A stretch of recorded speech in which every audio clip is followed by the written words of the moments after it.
Yeah, doing that now. Okay. Okay, so what do you guys want to go over first?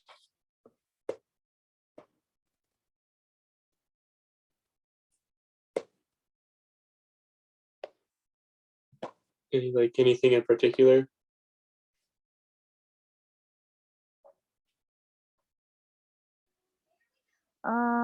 I don't know about well, personally, if anyone else wants to, you guys can speak up. I'll probs be right back because I have to go get my brother ready for bed. But Okay. I'll keep my computer going, so I'll still be recording. Okay. All right. Yeah, so if anybody wants to go over anything specific, just let me know so I know what to go over.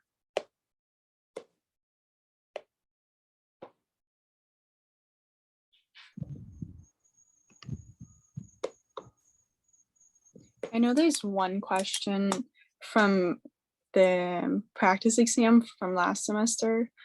Yeah. He didn't go over one of the questions because he said it was on a quiz, but I couldn't find my quiz with it. It's under the reverse reactions, is the one with the 8 plus over ETOH. It's kind of, it's number 4. Okay, let me look it up. Here it is. So number 4 is 1, 2, 3, 4. The one with turbid oxide, that one with the bromine as a leaving group? Or do you mean? The one is the 4th one down. Oh, the 4th one down. 1, 2, I was up one too many. My bad. 1, 2, 3, 4. Oh, this one?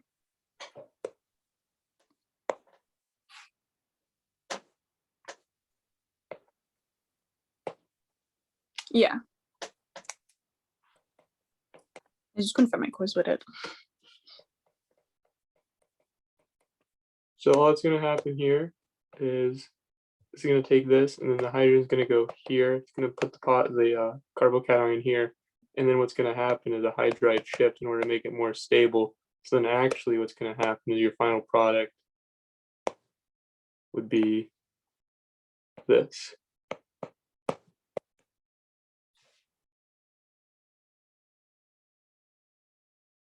Does that make sense? Yeah, thank you. Yeah, that's the answer for that one. So basically, it's just a hydride shift. That's probably the confusing part. And the hydrogen shifts over to put the carbocation on the tertiary and to make it more stable, and then the ethanol attacks. I skipped all the steps, like the actual mechanism, but that's what that would do. Any other questions? I put something in the chat, but I was curious as to like what you guys have on your flashcards, because I'm just kind of staring at mine and I'm like, I don't know what to even start with this. So I basically just, for my flashcards, I didn't really put anything because I didn't know we were allowed to have flashcards, and I memorized everything. So, but if I were you, I'd like just put the different rules, like for additions, like what's added if it's sen or anti, because if it's sen, you're gonna have that stereochemistry hindrance. It's gonna be regioselective, and then if it's anti, you're gonna have enantiomers. But he also said he's not gonna really do the enantiomers this semester. You don't actually have to put plus enantiomer. You just have to draw one of the stereochemistry. Mm-hmm. All right. So basically, that rule is kind of thrown out. Of course, if you have something like this,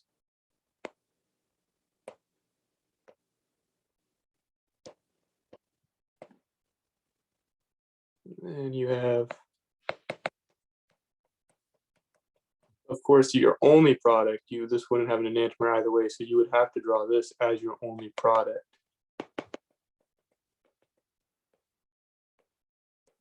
Because of this stereochemistry right here. And if it was opposite, if I had the stereochemistry like this, then our product would have to switch. This would then be our only product. Yes. No.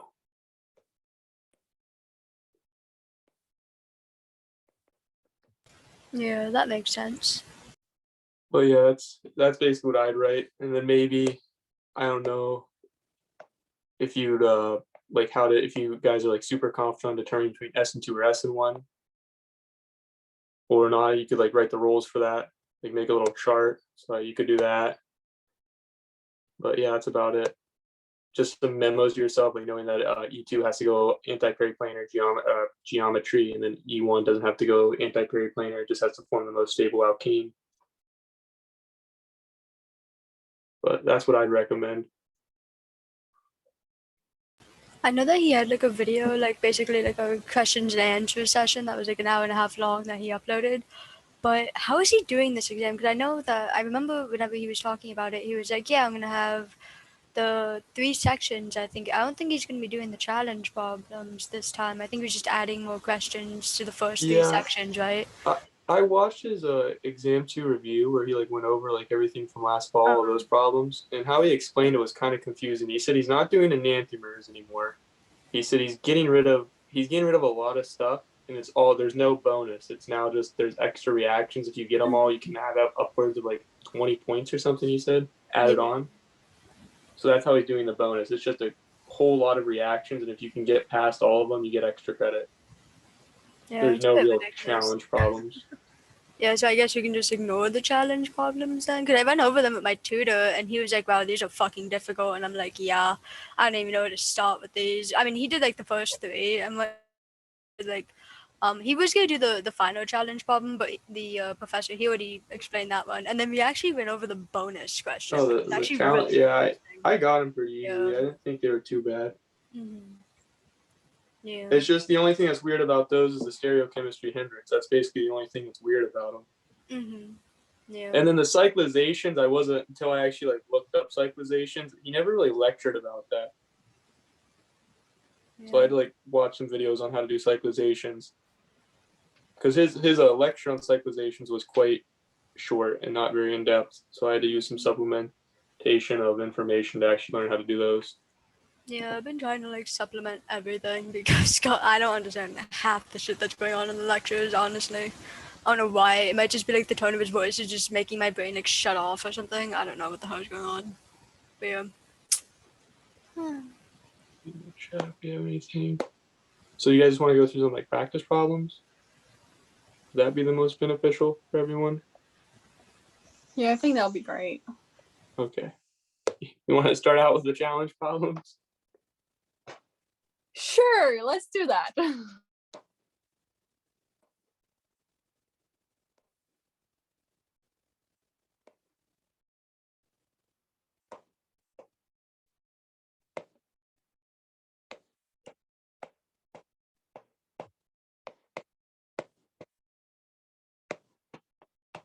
So what's going to happen here?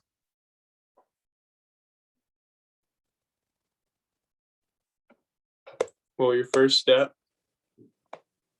I'll draw out the entire mechanism, is this, it actually is a syn addition at first, so it would have to theoretically attack from the back first.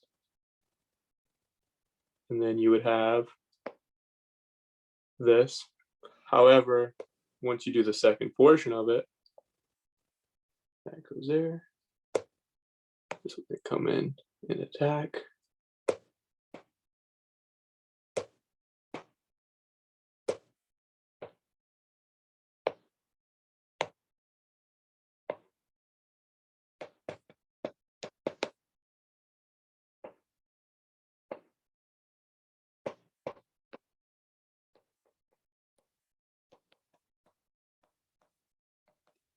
That'd be your answer for this one.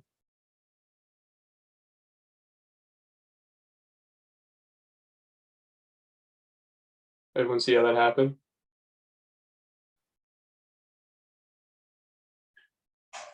And then once again, he said you don't even have to worry about this year. To me, that's just, I don't know why I spent so much time studying that. Then at like the last second, he's just not going to have us know it. But he said this year you don't have to worry about enantiomers. I'm glad that we don't have to worry about it though. Makes my life a little easier. Yeah, it's just kind of, I don't know. I feel like that's kind of a weird thing to ignore. I'm sure on the Maybe. because the ACS workbook had stuff with enantiomers. But does everyone see how we did this one? So let's go through some more.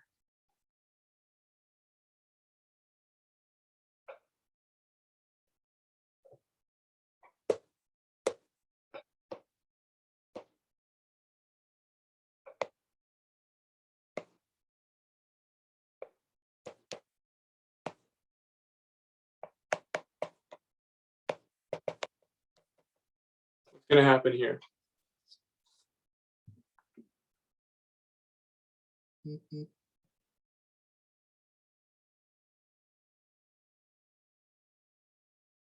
Anyone know?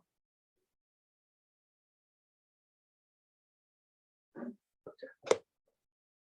So this is gonna leave. It's gonna give you secondary carbocation. However, we can do hydride shift here to make it more stable.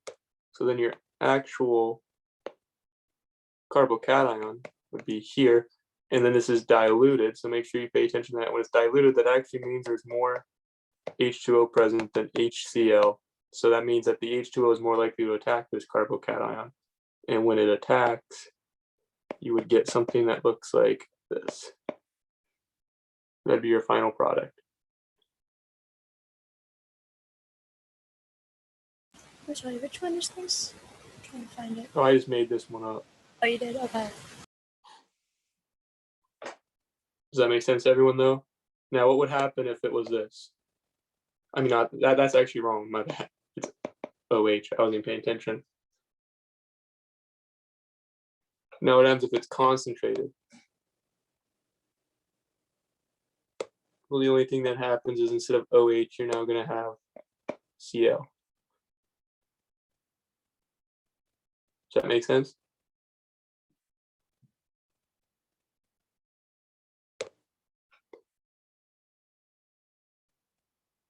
Yeah, it does. So through some more.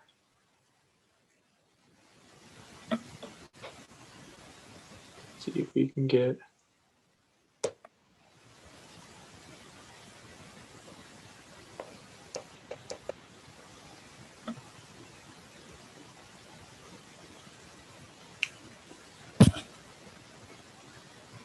It's gonna happen here. There's an SN2, SN1, E2, E1. Isn't this one a ring expansion? Yep. Because if you leave here, you're gonna have a positive carbocation in the secondary position. So when you have that though, and it's a weak, we're reacting with a weak good nucleophile, which is this Br, we have to then look at the solvent. And since this is protic,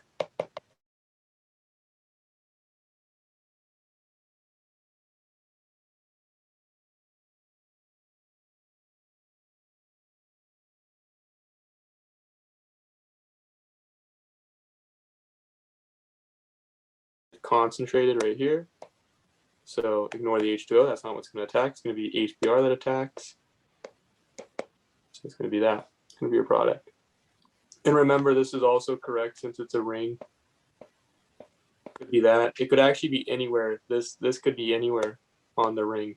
Could be here, could be here, could be here, could be here. Because it's a ring structure. So no matter where you place it, it's technically correct. If that makes sense. Yeah, it does. So that's your starting spot. Now if there was other relative, let's say there was something here at the 3 spot, you would then have to number it. No, this is 1, this is 2, this is 3, and then number it here. 1, 2, 3. You then have a methyl group here. Mm-hmm. Okay. That makes sense to everyone?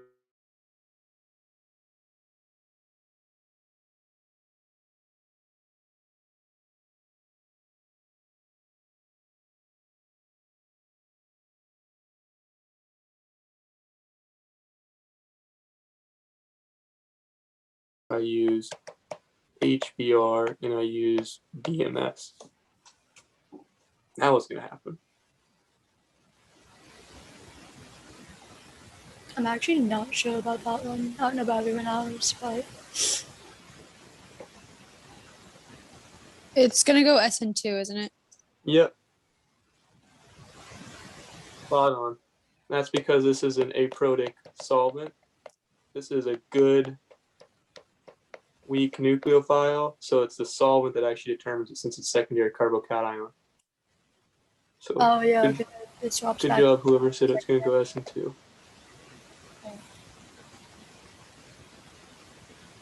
What about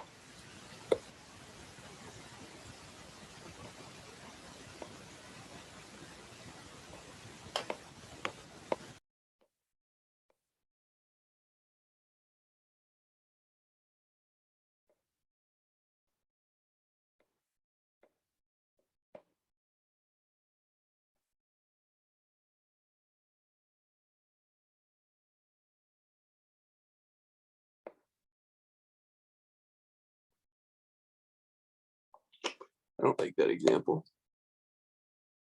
Let me see what his example is.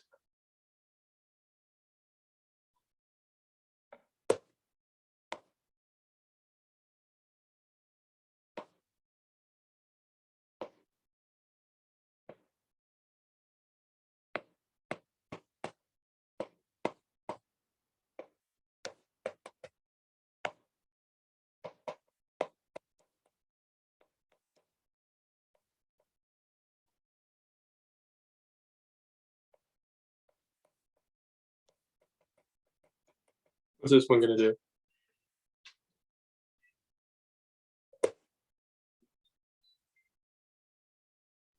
Isn't it gonna do SN1?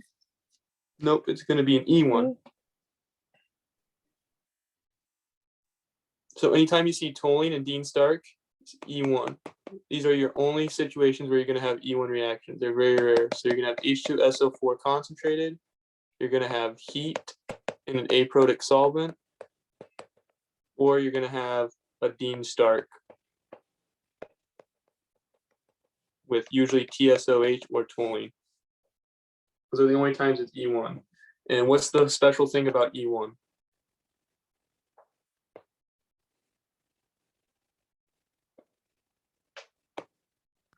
Is that the one that's no stereochemistry?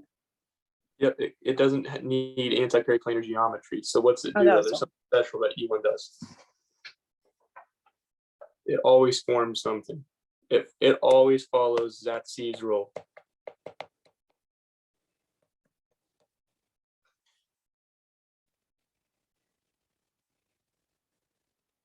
So Zatzi's rule states that the most eliminations prefer the most stable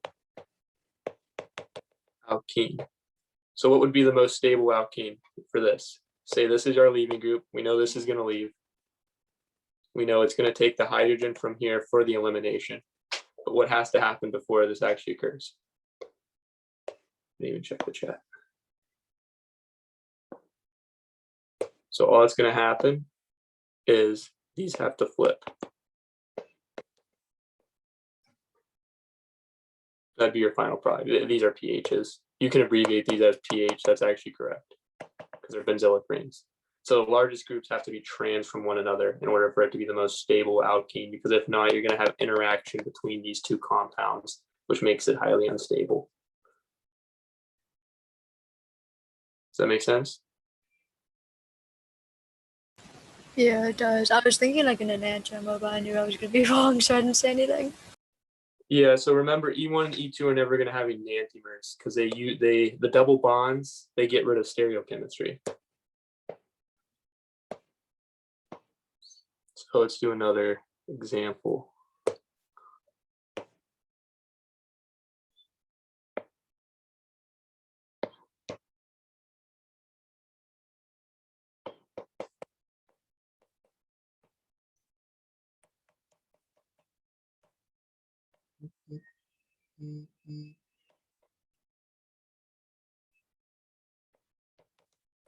What's going to happen here?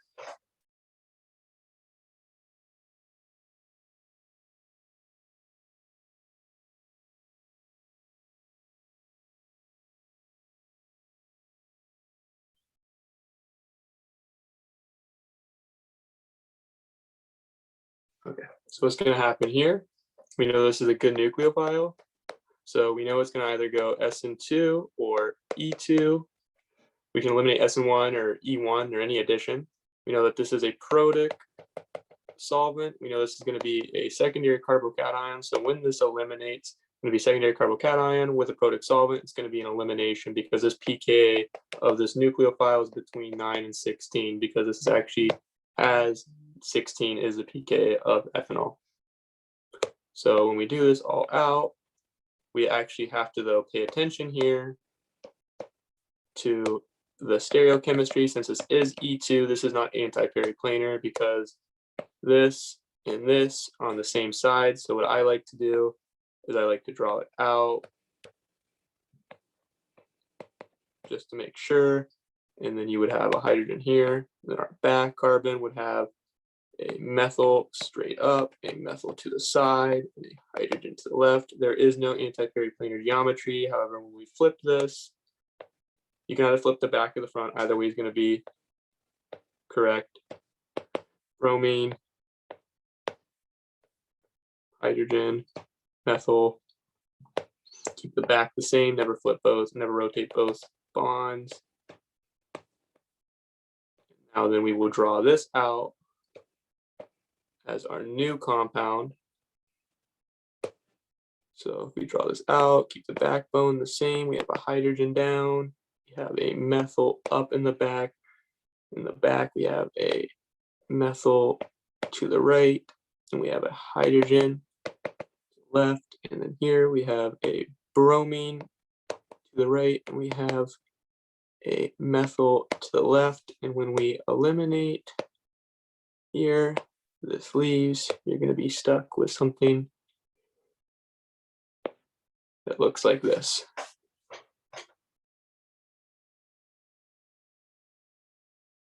Does that make sense? Yeah, that does make sense. I think that watching the video that you made and then seeing you actually work all of these through actually helps. So thank you. You're welcome. So see, that's what you want, these E2s to occur. You want the bromine, well, any leaving group, it could be chloro, any of those, iodo, anything. You want those to be anti-periplanar. Your leaving group has to be anti-periplanar like this in order for an E2 to occur. So you have to rotate bonds for it to occur. So let's run through, let's see if I can find another one.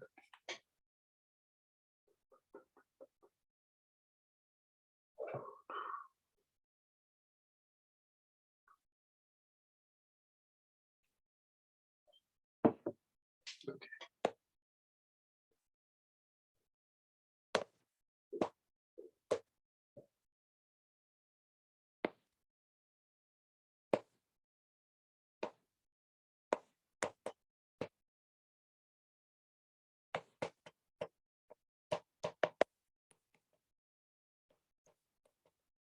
So what's going to happen here?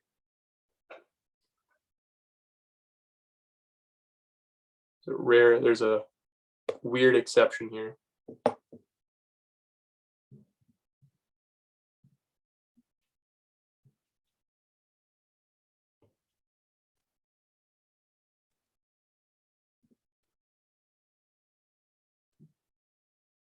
Anyone understand the weird exception that happens here? So we know that this is definitely E2 because it's secondary, and this is the pK of terbutyl is 18. So that exceeds our 9 through 16 rule for secondary carbocations when determining between E2 and SN2. So we know this is definitely an elimination. However, what's that weird exception when it's a big bulky base like terbutyl? Isn't it going to be less stable?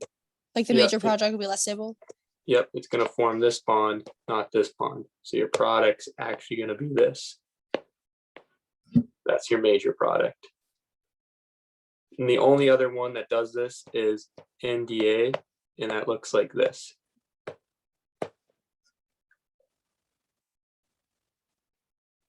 Make sense to everyone? Yep.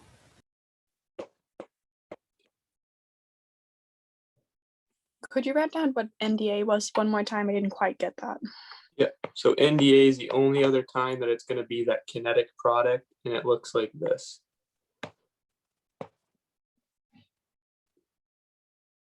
It's just a really big molecule. And these big compounds, the sterics hinder them, so they can't get in there to form the most stable product. So they have to attack from that outside bond. That's why they do that. That make sense? Yep, thank you. You're welcome. Find another one. Does anyone have any like specific problems they want to go over?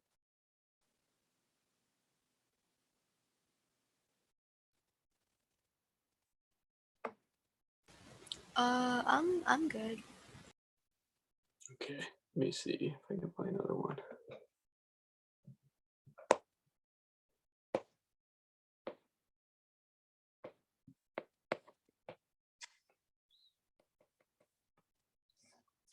What's going to happen here?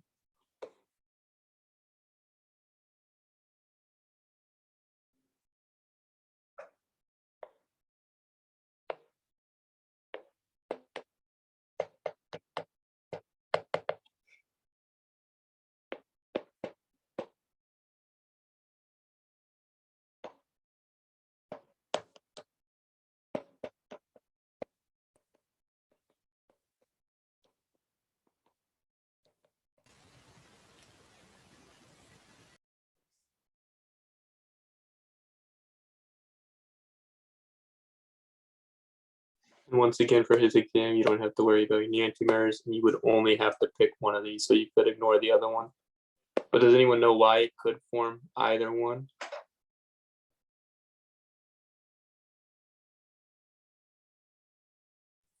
Because they're even on both sides. Yep, they're both just as stable. This is just as stable as this. So no matter what side you pick, it's going to be correct. But you'd only have to pick one to write or draw. Does this one make sense? Oh, what was that? I was just gonna ask, do you know if you're gonna have to drop both of them or just one of them? No, from what he explained, he's getting rid of. He really simplified it. It seems from how he was talking, he simplified it. So he said no enantiomers, ignore enantiomers. Just follow the directions on the exam, and you'd only have to draw out one. And he said he just assumed the enantiomers. I think it's That's it. probably because he like kind of redid the exam a little bit and just kind of like added more questions and took out the bonus and all that stuff. Yeah, I don't know what the exam's gonna be like. Yeah, don't know if he made I it- don't really feel like this like quote unquote practice exam, which was the previous semester's exam, is gonna really be of any help now that everything basically like flipped on its head, you know. All I know is that it's gonna be 20. All I know is that he said it's gonna be 20 questions and it's gonna count 10 points each for each question. Oh my god. Oh gosh, that's what it is. That's kind of Yep. tough. So basically, if you miss two, you're already in like a B range. Yeah. I mean, that's if you get the entire question wrong, because I think he's like doing it like if you get this part right, you get X amount of points, but if you did this part wrong, you get, X amount of points off or So something is he like that. is he making you draw out like the entire mechanism or no? No, he really just wants us just to give him the product, and then based on that, he will determine whether or not it's right. Like he said, he had different structures. In one of his lecture videos, he said he has different structures that he would accept based on how you did. Okay, that makes sense. Okay, so let's go over. Anyone have any other like specific problems they want to go over? Actually, on the practice exam, the second section, the second question, that one, if you don't mind, Oh yeah, the triangle one with the oxygen. I choose wrong.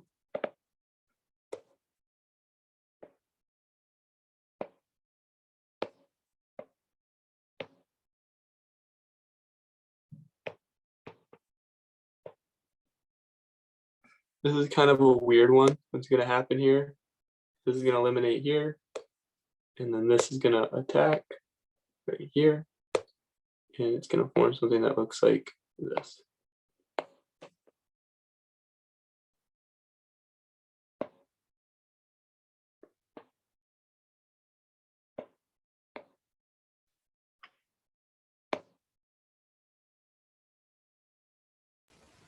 Okay, thank you. Yeah, this is kind of a weird one. I had to double check this one because I never knew you could keep a negative charge on the oxygen, but this is the correct answer. Yeah, it's a bit of an odd one, I think. So I think that's kind of why it caught me off guard. Yeah, He said it was but one of the rare acceptance that it's going to have a negative. It's not often we see that. yeah, that's what he said on the explanation thing. I hope he doesn't throw curveballs like this at us in the exam. Yeah, I don't think I don't know. Most of them were pretty. I didn't think too bad on the practice exam. This was like one of the only ones that like at first tricked me, and then I had to like learn why it did that, and that was about it. All the other ones were pretty straightforward. Any other questions?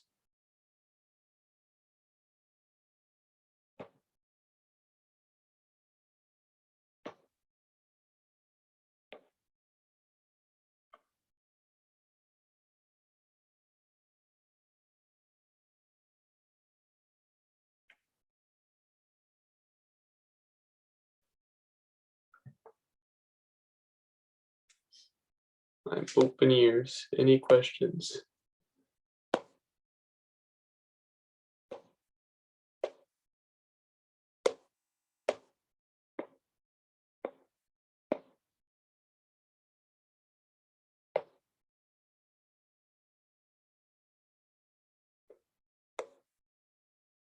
Everyone know how to do osmolysis? If he asks you one of those, you understand that?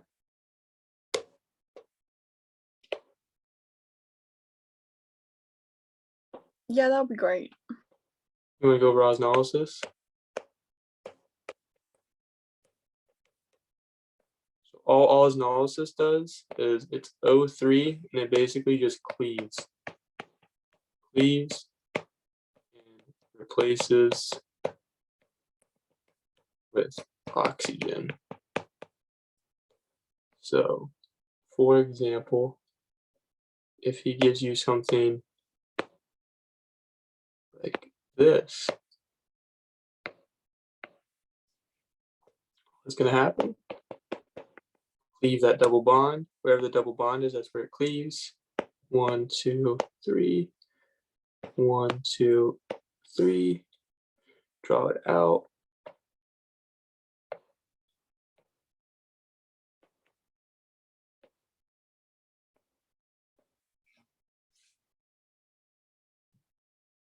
Does that make sense? Yeah, so essentially just making like an imaginary line and then just do it based on that. Yeah, it's basically it just cleaves and replaces with oxygen. That's all it does. All right. It's a pretty rare one. And he doesn't even go over it in the lecture, but it's on his handouts. So I don't even know if he'll ask you it. We can do one more just to go over it one more time. So if we do this, say this reacts with O3, what happens here?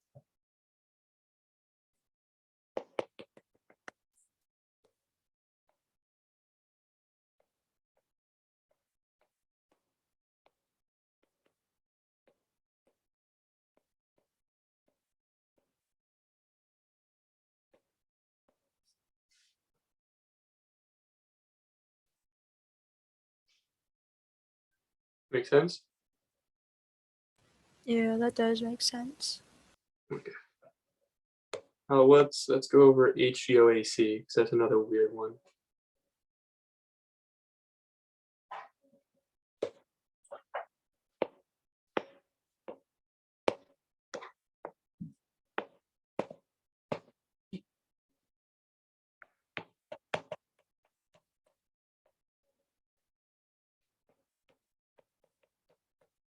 What's going to happen here?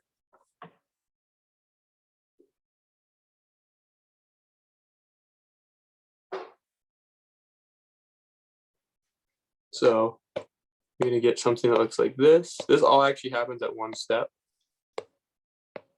But I'm just going to show you what it looks like. So your HG is actually here, and that leaves your positive carbocation here. However, with this reaction, since it all happens in one step, you ignore the carbocation rearrangement, and this just disappears. So then once that happens, whatever is being reacted with it, whatever the nucleophile is, reacts, and you get your final product, which looks like this. And this actually would be a racemic mixture, meaning it has an enantiomer. It would either be on a wedge or a dash. Yeah, for the final exam, you just have to show the final product. I mean, it helps to understand the mechanism so you know what's actually happening. But if you can just know what's added, then you're good. I mean, of course, for some, it's going to be really helpful to know the mechanisms because I doubt you're going to be able to do carbocation arrangements and cyclizations and stuff in your head. But if you can, power to you. So, do you guys want to go over one more of these? Yeah, that'd be great. Thank you. There's one more here. I'm going to keep it HGOAC.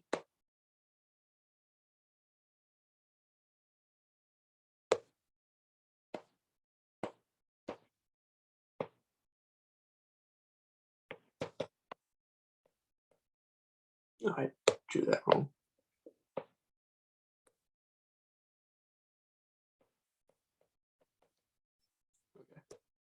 So once again, the HG is going to go here. It's going to leave this open right here. And then you're going to get this as your final product. There is no stereochemistry here because this and this are the same. That makes sense?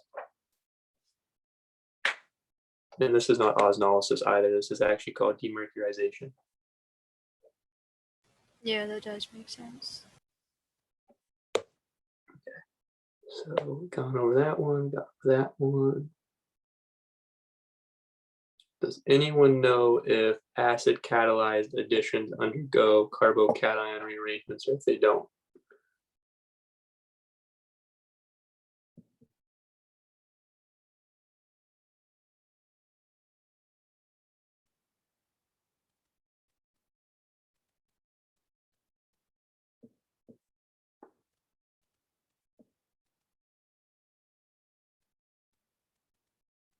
They do.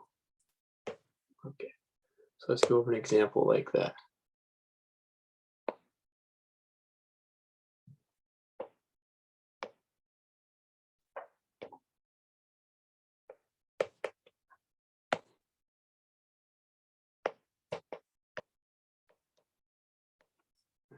don't like that. I did not mean to do that.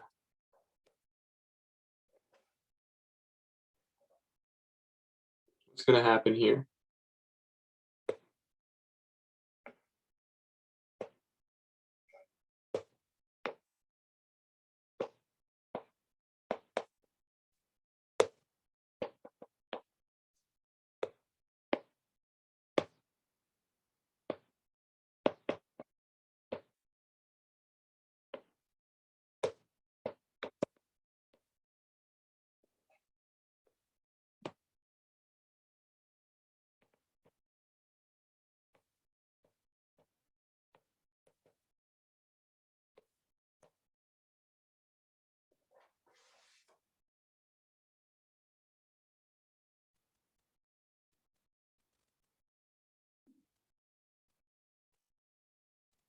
Does this mechanism make sense to everyone?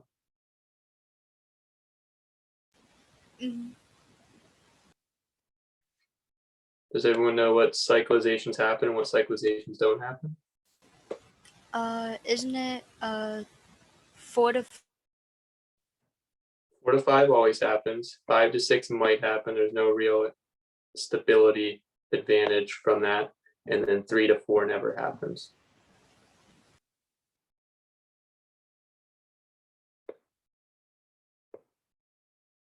Everyone good on that?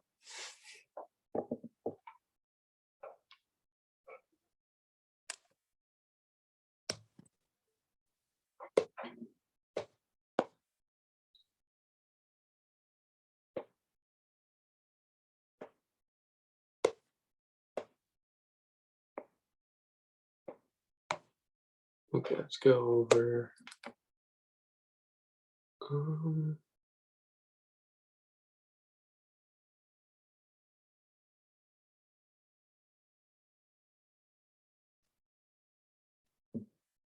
What's the hardest thing you guys are struggling with that I could help you with right now?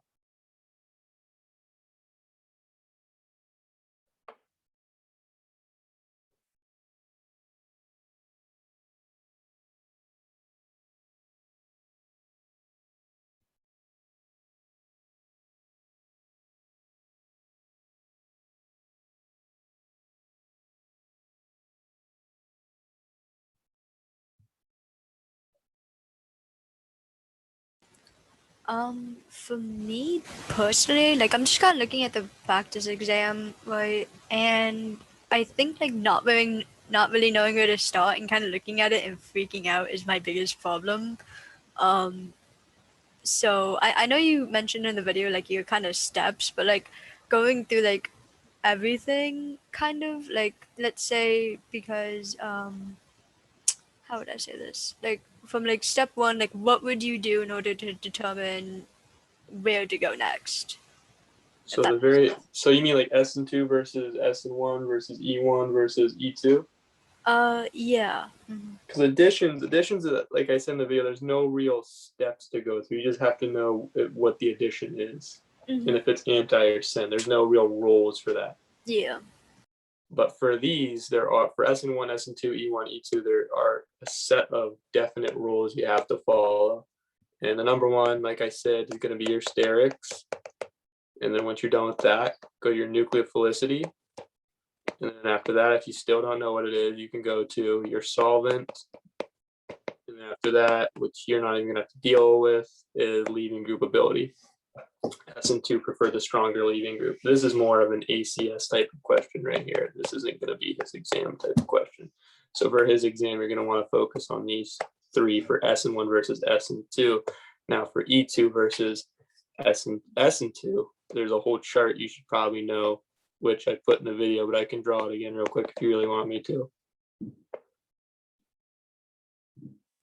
Yeah, that makes sense. Okay, thank you.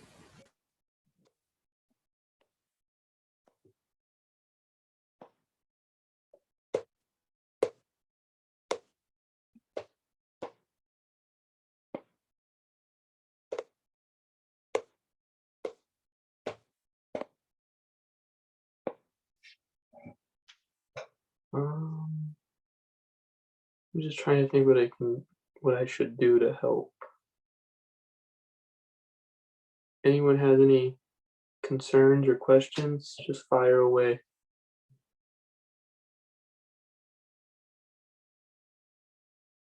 How about this one? Did you guys not understand this one?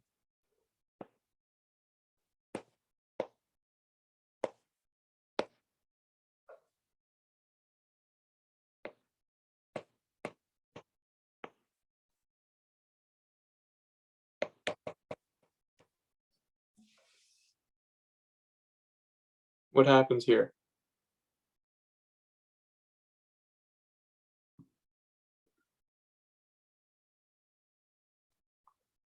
Anyone know? Don't let this scare you right here. This is the exact same thing as BH3, but instead it's adding a D instead of an H. It's the only difference between this and BH3. So what's going to happen?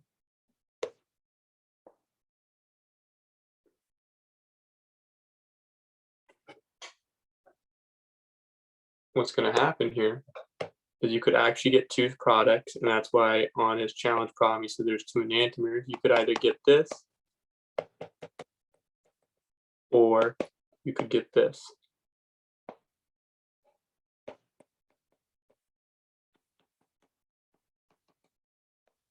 However, there's no enantiomer for these because you have to attack from that back since this is a syn addition. Does this make sense to everyone?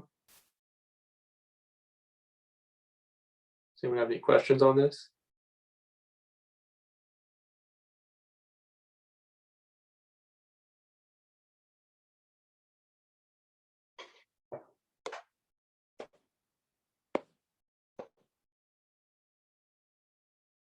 Any questions on this one? Does everyone understand this one?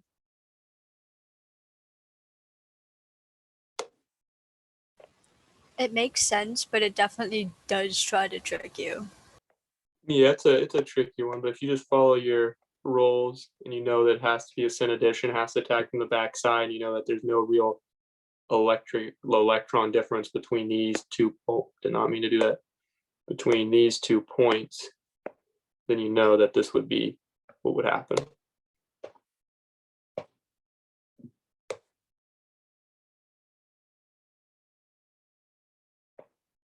You guys want me to go over the chart for E2 versus E1? I mean E2 versus SN2? Yeah. Okay, let's go over the chart real quick. So this, I came up with this chart. I like to use this chart. So if you know it's going to be E2 or SN2, it's going to have a negative charge on it.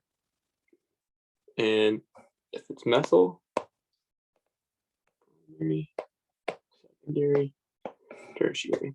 So this is only going to be SN2, and this is only going to be E2. So now if it's on primary, you have to ask yourself another question. Is it NDA or TBU, terbutoxide?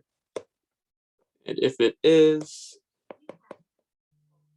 yes, then it is an E2. However, like we went over earlier, it's that special kinetic case. If it is not, it is SN2. So now, and if you're at secondary, there's a little bit more that goes into it. And this is going to be heavily dependent on pKa. So if your pKa is less than 9, it's going to be SN2. If your pKa is between 9 and 16, it's going to be dependent on the solvent. And if it is protic, it's going to go E2. And if it is aprotic, go SN2. And then of course, if it's one of these guys again right here, these guys pKa's are higher than 16, so they're going to favor elimination, and they're going to favor the kinetic product. Does that make sense for everyone?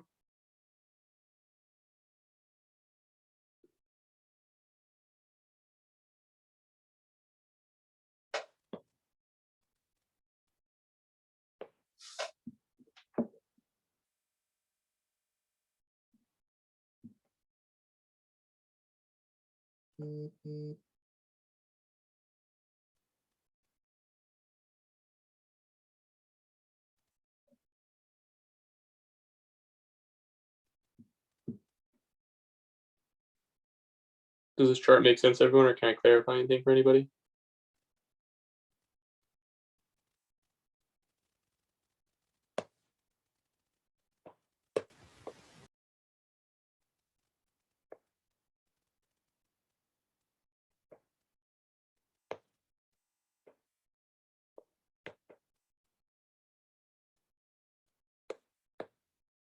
So what should we go over next?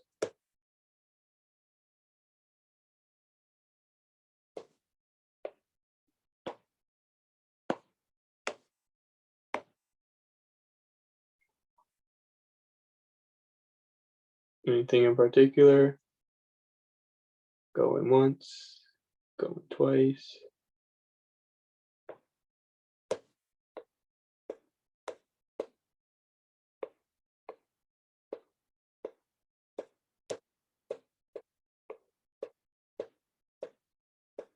So does everyone feel confident for the exam tomorrow then?